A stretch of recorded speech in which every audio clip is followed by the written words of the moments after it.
Hi, everyone. Welcome to Questlog. I'm Joseph Leake. I'm Helene Hannon. And I Yes. am Tim Hannon. Correct. Correct. This I got time. that one right this time. Welcome. As you can hear, I had a little bit of a cold, so please forgive my nasalness of my voice. But Nasality, as it were. nasalitude. You know what we should really start with? Oh, no. Retrostalgia. Nope. Oh, Helene no. and I forbade it. No, We should start with we- retrostalgia. We gave it 2 thumbs down. We did, You but- cannot. But I coin want to this hear word. more about this retrostalgia, even with the downward pointing thumbs. These haters. Hmm. These haters. Tim has proposed a new coinage, retrostalgia, which, just to, that this word should exist. And just to, put my cards on the table, the reason I disapprove so strongly is I can't figure out how that would just be different from nostalgia. Well, nostalgia can be for anything. Like boomers can have nostalgia. Yes. But the specific retrostalgia is for the 80s and early 90s nostalgia. Ah. Oh, but why wouldn't something from the 60s or 20s be retro? Because that's not retro. That's not what retro means. So is it nostalgia? Like, where's the morpheme boundary? Where are we splitting up the word? Retro and And then- nostalgia. So it's retrostalgia. No, it's retrostalgia. So it's nostalgia at the end. Nostalgia, yeah. So we could add nostalgia to anything, like peanut butter nostalgia. Yeah. Yeah, pizza nostalgia, Well, this definitely took a different turn than I expected. They do it. Mario nostalgia. Mario nostalgia. So I've got some retrostalgia for you. This is super retrostalgia. I So disapprove of this word, but viewers, you can decide. They're not viewing. Listeners, you can decide. Today's topic is about playing games in the autumn. And playing games in the autumn is fantastic and amazing. And one of the things that Helene and I often do is we identify games as being specifically for the autumn. So Xenosaga games are autumn games. Like we play them in the autumn, and they're long. You have to dig into them, But they're late autumn. but they're late autumn. Like they're cold autumn, not this warm weather. Yeah, it's 85 degrees out here in central Well, New this York. is not right. This is obviously aberrant. But the retrostalgia that I have for is exemplified in this story. So my sister and I used to play Hero Quest, and you may have played Hero Quest before. It's a board game in which you have these really, well, I don't know if they're intricately carven pieces, but they were basically miniatures. And you had a game board that had a bunch of different rooms, and each quest, each time you play, you set up a different cellar, ruins, scenario, dungeon. And they had little figures for doors and tables and old ancient altars and stuff like that. You could pin rats to them and have them crawling on all this stuff, or skulls. And your characters would go in and you would fight these goblins, and one player would be the kind of storyteller, and the other players would be the players, and you would be a barbarian, an elf, a wizard, and a dwarf. And each of them had their own separate abilities. So this is a great game. We recently bought it again. They remade it. It's wonderful. I love it. It's wonderful. sounds- So It sounds fun. it's not as good as Tolkien Quest, which is a solo fantasy role-playing adventure. I see. But this is Where you pretend to be J.R.R. Tolkien. No. and you That sit in on choose your own faculty adventure. meetings and discuss, writing with C.S. Lewis and and arguing stay up about late philology. grading. Yes. Sounds great. What a you great would think game. that. It's not. One day we'll talk about Tolkien Quest. Tolkien Quest is great. But so my sister and I would play in the autumn this game outside on our parents' deck while listening to Disney music on a cassette player placed in the window. So it would be like night out. We'd be singing to Aladdin or Lion King or whatnot. And we'd be playing this game, and my sister was always the storyteller. So she got to see all of the different permutations of the dungeons and where all the monsters were. And I think I was just played one character and just wandered through this dungeon. And I have retrostalgia for this because it was such a cool experience, and we're playing with the kids a little bit now and kind of bringing it back. But I think ever since then, there's been something about playing games in the autumn that there's this comforting, you know, joyful time of year where you play certain games Mm. as opposed to Yeah. certain other games. Like you're not going to play like actually Final Fantasy Tactics, which just came out. Oh. They just made a remake of that. Oh, man. This was a game where you just sink into and play during the autumn. Oh, You just so good. waste so much time leveling up every single class, whether you're going to use it or not. You need Do those it. stars. Those stars are so satisfying when you max something out. Yeah, it's so nice. Yeah. So I was very, very intrigued when you proposed this topic. Hmm. And part of what I guess I would like to ask you guys, what is it about autumn? It sounds like there's a special quality or feeling that you're describing that playing video games, especially the season calls for certain games, which I suppose might differ from person to person, but there is something about autumn. What do you guys think it is? I understand what you're saying with video games, and I think about it with books as well. There are certain books that to me just seem like these are autumn books to read. They become especially attractive in autumn. So what role is it that the season plays? What is about autumn that makes certain things especially attractive? It's cold, so you can bundle under a blankie and Yep. snuggle up on the couch, or, like, I would always be in my bed, with my little TV VCR combo that I had. Um, it gets dark early, so you're really kinda brought into the world of the game without the glare from the That's true. screen, Yeah. sunshine, Yeah. nothing else is really going on because it's nighttime.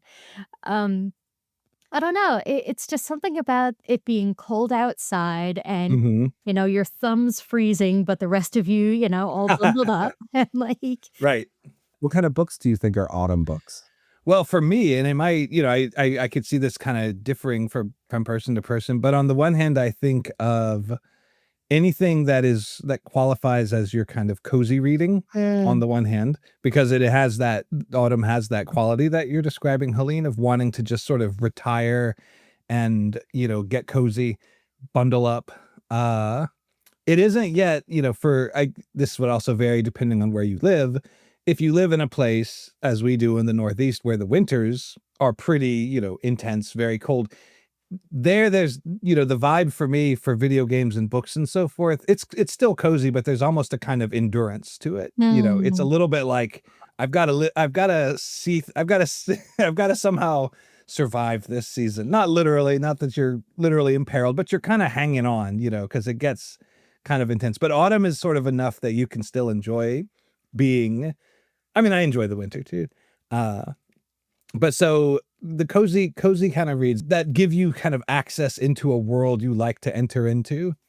Also, for me, I've always found that autumn is the time of year for reading fantasy, mythology, and I have memories of reading certain things for the first time in the autumn that fall in that category. Autumn to me is always Lord of the Rings time or anything Tolkien, Middle Earth. Autumn is also when I first, years ago, read the Kalevala, the Finnish epic cycle of myths and stories. So, and then I reread it a few years back with a reading group during autumn. So autumn seems Middle Earth, and it seems Finnish wizards and magical artifacts and things like that to me. So this is Tolkien nostalgia for you. right. This is my Tolkien nostalgia. Yeah, and it has a lot to do with memories of reading those things in the autumn. So do you think there's like kind of a harvest quality? Like, Yeah. like you said, like kind of shoring up your resources before winter, Timmy talked about Final Fantasy Tactics and just like maxing everything out. It's kind of like filling up Yeah. your granary, with things and things like that. Yes, right. You're right. I like that. Well, you take Yeah, you're stock of settling in. you take stock of what's important and what needs to be preserved over the winter. Yeah. this is something I recently wrote a blog post about how Lent should be in the autumn because this is the time when you settle in and like get serious about being cozy, which sometimes Lent can be really cozy, which is weird, but it's true. Yeah. Think about But it. like this is a time when you take stock of things and like, okay, is this like what am I really engaged for? What am I Yeah. really what are the essential parts of reading or gaming or for tabletop? It's like who are the people who I really want to be with around the table? You kind of get cozy and close. Yeah. Yeah. And I remember in Japan, and this is a late autumn thing too. The best sake that I had was warm sake with a bunch of people around a crowded table drinking, and sake is disgusting. I'm a Japanophile, but I cannot stand sake. Don't disillusion me, Tim. Oh, it's so good warm though. But warm, It's warm, different. surrounded by friends and family and people you don't like strangers who are now suddenly friends. Like it's the best. It's Yeah. absolutely wonderful. But just like if you buy some and drink some at home just for whatever, then it's terrible. I mean, I'm that way with frozen coffee, like it's got to be hot. Yeah. The same thing. Yeah. Yeah, I see that. Yeah. Okay. All right. I'll keep that in mind when I get a chance to have sake. Oh, it's someday. good in the autumn. It's good in the Right. Yeah. Okay. Yeah. I think all of those things, the cozy aspects we're talking about, I think if I were to try to put my finger on it, I would say autumn, the appeal of autumn, the attraction of autumn it has this kind of split appeal. And maybe it has two sides. One is that it's kind of perfect for these sort of restive, turning within, quiet times. You want to sit down in a nice, cozy place alone or with family. But also, so there's the cozy part, the lovely part, but there's something kind of sublime about autumn too. Something a little bit. And this is why I think for me, it also you want to be, at least I mean, I want to be looking at things that have a little bit of an otherworldly quality, because something about autumn is, of all the seasons, seems unusually eerie in a good way. Like it gets that kind of, oh man, the winter is coming, but it's not here yet, especially as it progresses, that late autumn, like you're describing, where I always, where it starts to feel like the Old English word for autumn, or the Old English word for the month of October, winterfulath, which I've seen some different interpretations of this, but I think it means the winter filling, the month where it's starting to, winter is not here yet, but it's filling up, it's coming. So one of the memories I have is of autumn is a time where I would want to play Legend of Zelda games growing up. I would feel like it's time for a quest. Like maybe, I've been playing whatever games I've been playing, Mario games or Star Wars games, but I feel like a fantasy world and quest. And I'm sure growing up, autumn wasn't the only time I played those games, but that's what I would feel up for. And it combined with nostalgia, because by the time you're a teenager, you can already be nostalgic about things like video games that you played at a younger age. So I would be wanting to revisit. A Link to the Past had come out when I was 10 or 11 or something like that. So, by the time I was 15 or 16, that was a kind of retreat for me in the autumn. I wanted a quest, I wanted fantasy, and I wanted to return to this, experience that I'd had some years before. So Bilbo's and Frodo's birthday in Lord of the Rings is on the September 22nd, right? A question I don't remember. Oh, I think it's around there. And I think Okay. they leave the Shire in Yeah, the autumn, too. right. The Lord of the Rings kind of really kicks off in autumn. That's right. Yeah, because then I know that they leave Rivendell on December 25th, on Christmas, or what will become Christmas eventually. And then the ring is destroyed on the Annunciation. Yep. But I think this whole starting out on a quest in autumn thing is something that's in Tolkien too. Yeah, right. Oh yeah. But I can't think of any other fantasy novels in which that are starting in the autumn. That's interesting. Yeah. Wow. And that's so partly surprising to me, because I feel like That's exactly, if I were to write a fantasy novel, I would feel I just had to make it start off in the autumn or take place in the autumn or something. It's also an awful idea. Like, don't start in the autumn because you're going to have to stop for the winter really soon. That's true. That's true. Well, that is part of the problem Frodo and company have, isn't it? Yes. They're supposed to have left a lot earlier and they don't. So the starting of a quest is so, it's such an autumnal feeling. And Yeah. starting a new video game, and it's not always a new video game. It could be an older one. Yeah. Gathering people together for a tabletop role playing, there's a sense of togetherness. There's a sense of companionship. And that's one of the things that really is evident in Lord of the Rings. His friends who come along with him, who the conspiracy that they have for him, that they're going to support him, that they're Right. going to And be he's with going to him. go alone. Right. He's not going to go alone. This is Frodo, of course. Mhm. That companionship is such an autumnal feeling. It's you go your separate ways in the summer, but then you come together and you join together during the autumn, and you remember as the essential parts of who you are and why you play and what your identity Right. is. I mean, Yeah. for us, maybe not for Joseph because you grew up in the South, so your schedule is different, but we always started school around Labor Day, which is like the beginning of autumn-ish kind of weather. Yeah. Yeah. That was the same So for me. Oh, okay, was it? I wasn't sure if you went to school in August. I mean, well, actually, maybe, yeah, I think that sounds right. Anyway. Okay, I'm sorry. But yeah, it's still that coming together again, seeing your friends again, starting off on a new quest, that's what starting a new school year is like.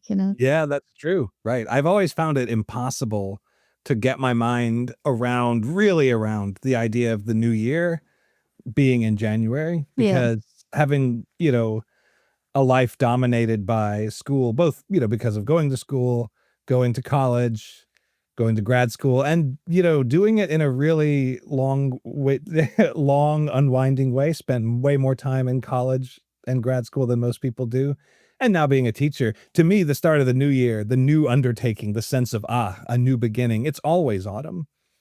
Mm. January 1st, that's like the middle of the undertaking. So maybe that's partly why I like the thought of quests beginning in autumn and Well, and the the idea of church that. New Year in liturgical church is Yeah, Advent 1. Advent 1. Yeah. So the Yeah. liturgical years begins in December. The beginning of December. Now I think it's at the end of October.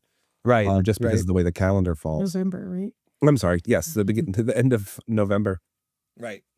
And that's at least pulling it back a little bit. But yeah, it seems like the new undertaking is in August. Is in autumn. Right. Yeah. But Yeah. there's something about, and Joseph, I hope one day you can play this game if you have enough time to even do it.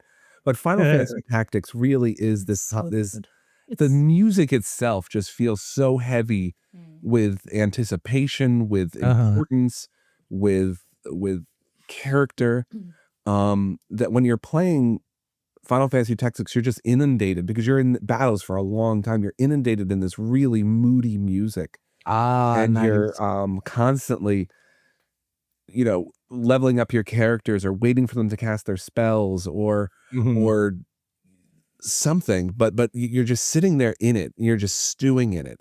Yeah. I want to stew in it. Yeah. Yeah. It's not a Mario game where you get through the level in Right. 2 seconds because you know it so well. Right. I want to wander around a world. I want to, or, take time to do something. And it's dangerous, you have Right. to Yeah. take your time, you have to get your Yeah. Yeah. There are Yeah. consequences here, Right. Right. You were telling me about Final Fantasy Tactics on Thursday night when we were talking, and on over the weekend when I was like, I woke up early before anyone else on Saturday morning before my family was up, and I was kind of like looking at videos on YouTube on my phone in bed. And one of the things I did was like, let's watch Final Fantasy Tactics playthrough because you had told me about it. So I was watching it. Yeah, it's very fun. I see exactly what you mean that you could really spend time. I was watching this person do it. Like you could really spend your time getting it right and putting in the information and doing the thing. And I think it's the kind of game that appeals when you don't want a Mario type game where you're dashing through things, which can be, great fun too. Oh, yeah. But when Sure. you really just want to like tinker with something, So I've been playing a bunch of strategy RPGs. One of them is called Cartia, which is for PlayStation 1. And the game is really, really simple. It's unfortunately simple. I would actually, you don't even need tactics in this game, a plan, a strategy, and nothing. You just walk in and just, destroy the monsters and the people that you're up against. But I've been playing another one too for the PlayStation Portal, PSP. And there's that tinkering around in menus, where you open up a menu and you're like, oh, well, what if I put the skill points in this way? What if I send out this person as opposed to that person? What if I give white magic to Agrias, who's this like holy knight who you would think, would have some kind of healing capabilities, but she's better at sword fighting and throwing ice pillars at people. Right. Um, trying to change these characters into slightly different or completely different classes, you're tinkering around a lot and you're spending a lot of time in menus, but that's part of the fun of it. That's part of the getting into it, and then going into a battle and seeing how it goes and being destroyed, absolutely destroyed, because you made the mistake of giving Agrias white magic and she can only heal for like 20 hit points. Right. So, great. Joseph, in this game, there is a faith component. It's true. We've talked to you about this You before, level I up think. your faith. Well, the higher your faith, the more magic your magic does, the more effective your magic is. Yeah. So if you have 99 faith, your magic is super effective, but magic is also super effective against you. So what you do is you create a bunch of faithless monks who go in and magic doesn't touch them and you just destroy everybody.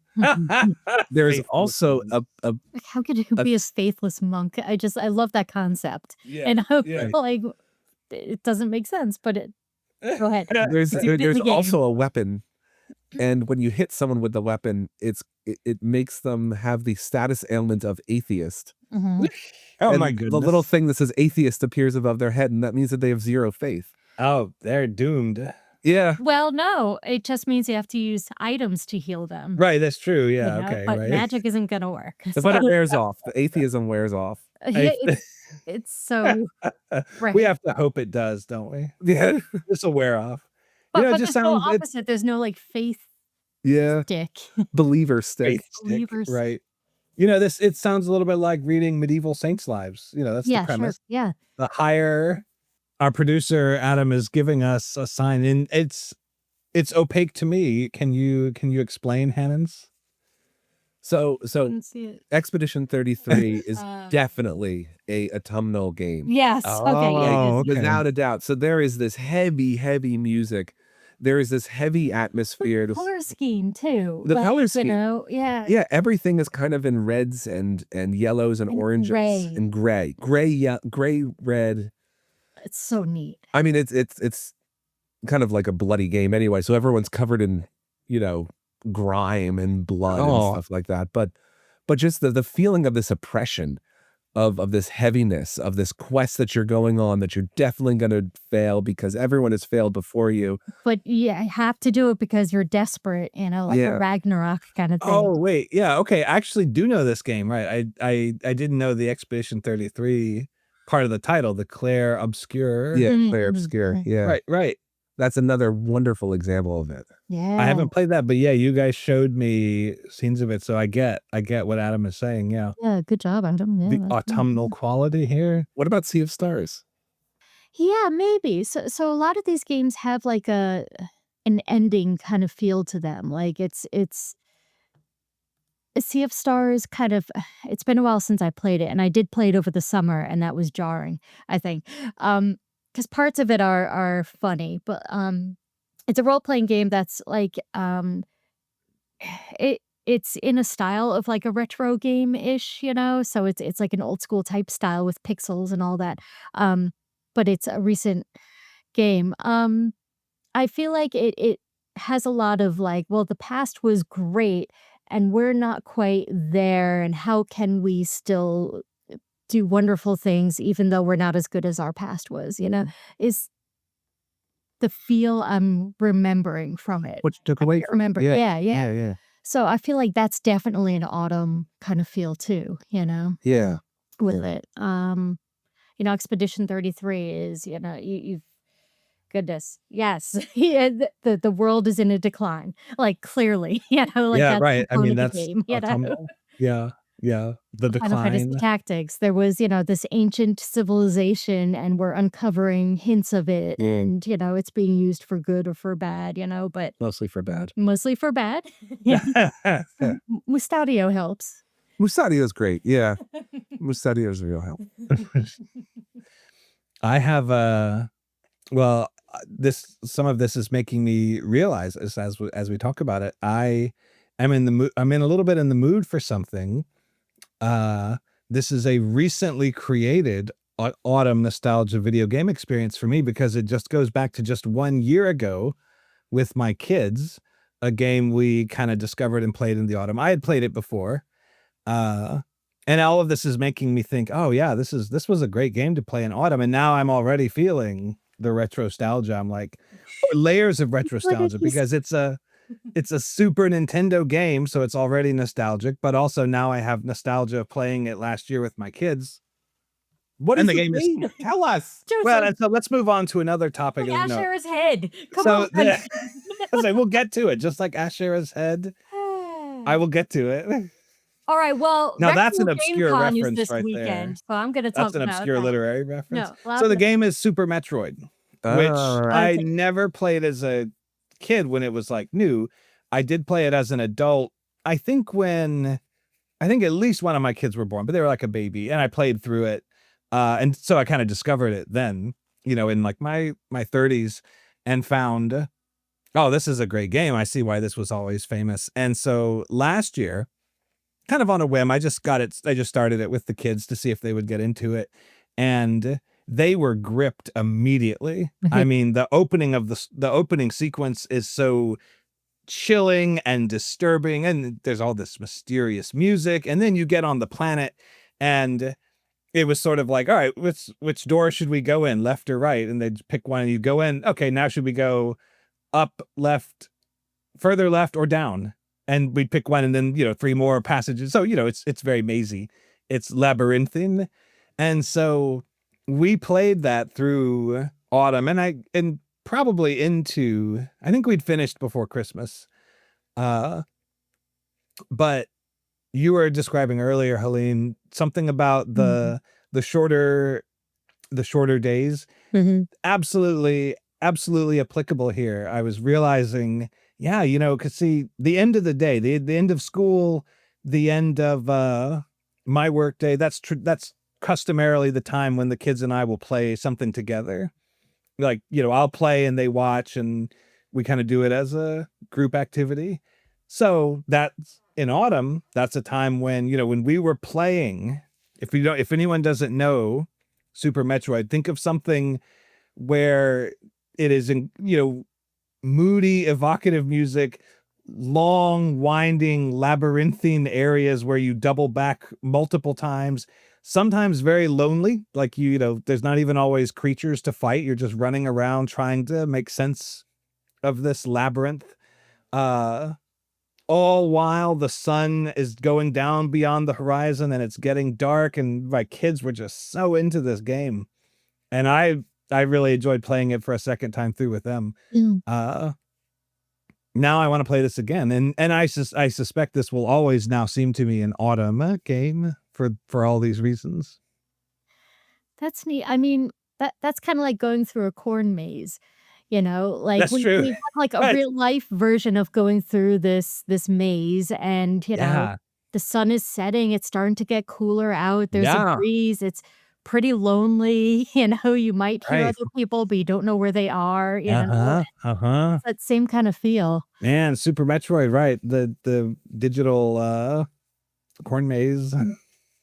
I love this. Right, but it is the right feel, right? That's right. So we usually turn around after a while and kind of wind our way back to Christianity. But I think that basically we're talking about a lot of Christianity here anyway, about what Christianity is and the mood of Christianity.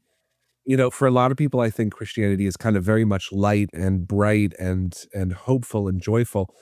But there's a kind of underneath, digging in, being planted and being harvested and dying to the world that Yeah. takes place. And that part of Christianity is the part that really drew me as an adult Christian. Whereas when I was growing up, it was all the, you know, Jesus' son, sheep in the meadow kind of thing. There's morals and whatnot. But what really drew me back to the church was this kind of autumnal feeling to it. Yeah. Yeah. Right. The being, as you say, being planted.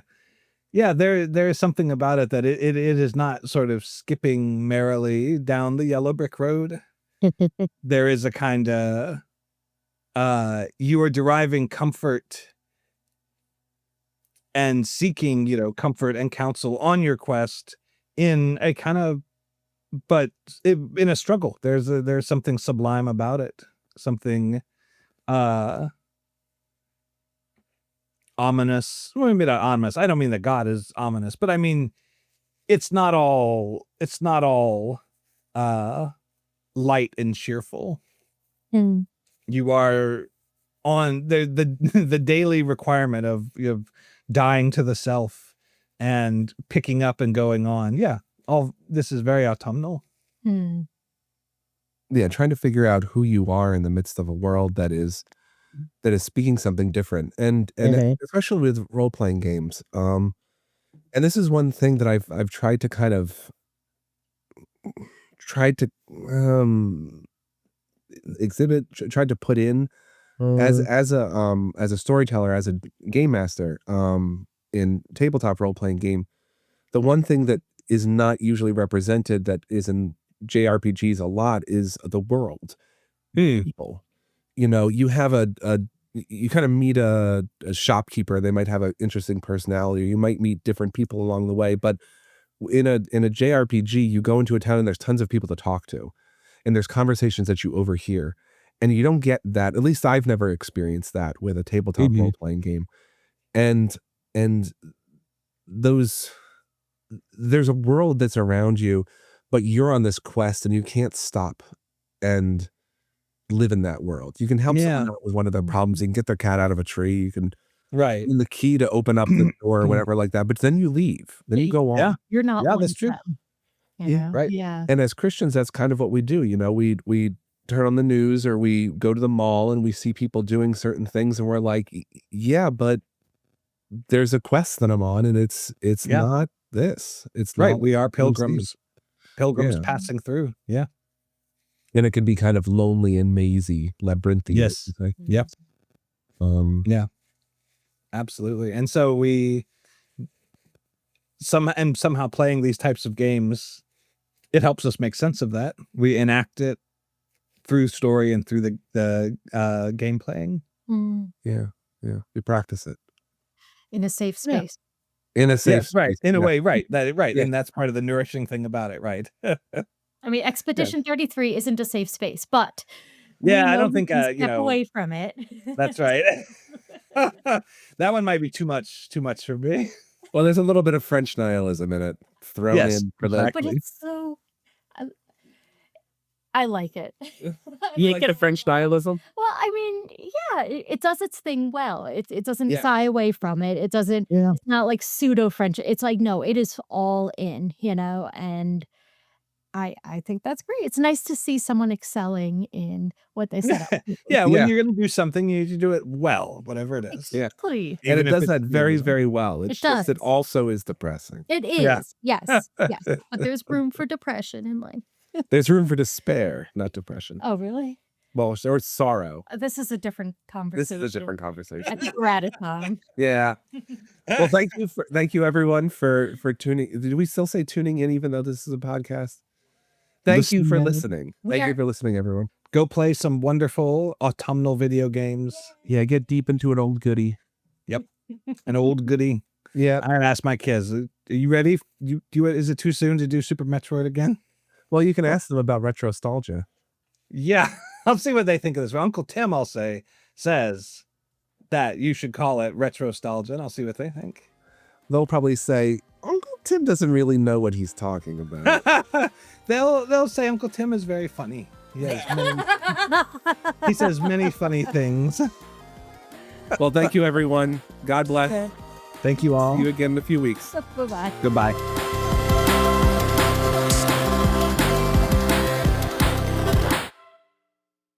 We are very hip and with Thank it. you for. We are very hip and with it. We're so with it.